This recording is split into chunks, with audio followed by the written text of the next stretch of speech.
তো ভিউয়ার্স, আজকে আমি একটু অন্যরকম ভিডিও নিয়ে তোমাদের সাথে আলোচনা করব। তো কয়েকদিন আগে দেখছিলাম যে একটা ভিডিওতে মুর্শিদাবাদের যিনি তৃণমূলের এক্স সংসদ বা সাসপেন্ডেড সংসদ, উনি হচ্ছেন হুমায়ুন কবির। উনি একটা ভিডিওতে বলছে যে মুর্শিদাবাদে থাকুক না হিন্দুরা, কে তাড়াবে হিন্দুদের? থাকুক না উত্তর চব্বিশ পরগনায়, কে তাড়াবে? নদিয়ায় থাকুক, উত্তর চব্বিশ পরগনায় থাকুক, মালদায় থাকুক। প্রথমত হচ্ছে, এটা কি হুমায়ুন কবিরের পৈতৃক সম্পত্তি? হিন্দুরা কোথায় থাকবে না থাকবে, এটা প্রথমত হচ্ছে হিন্দুস্থান, হিন্দুদের স্থান।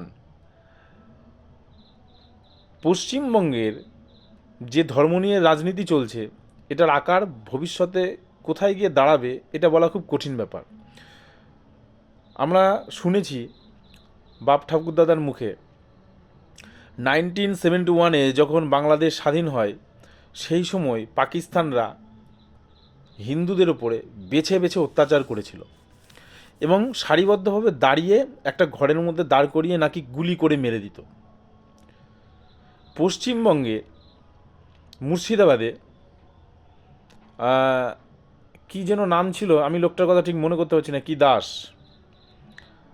কয়েকদিন আগে যেখানে ঝামেলা হয়ে গেল, দিনের বেলা তাদেরকে মেরে দিচ্ছে মুসলিমরা। কতটা অরাজকতা সৃষ্টি হলে পশ্চিমবঙ্গ সরকার এটা দেখতে পারে দাঁড়িয়ে দাঁড়িয়ে। হিন্দুদের অবস্থা আগামী ভবিষ্যতে যে কতটা খারাপ হতে চলেছে সেটার কিন্তু কল্পনা অতীত।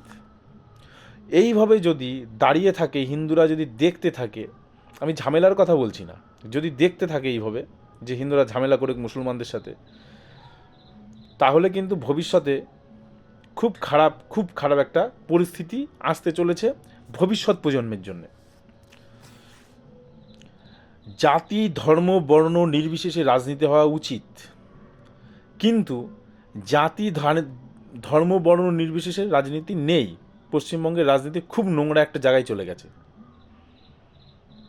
তাই হিন্দুরা জাগো, সচেতন হও, জাগ্রত হও। যদি তোমাদের আমার এই ভিডিওটা শুনে একটুখানি মনের মধ্যে জ্ঞানের সঞ্চার হয়ে থাকে, তাহলে অবশ্যই তোমরা চুপ করে থাকবে না। না, ঝামেলার কথা আমি বলছি না, আওয়াজ দাও, তৃণমূল সরকারকে সরাও, তবেই ভবিষ্যতে কিন্তু ভালো জায়গা তৈরি হবে।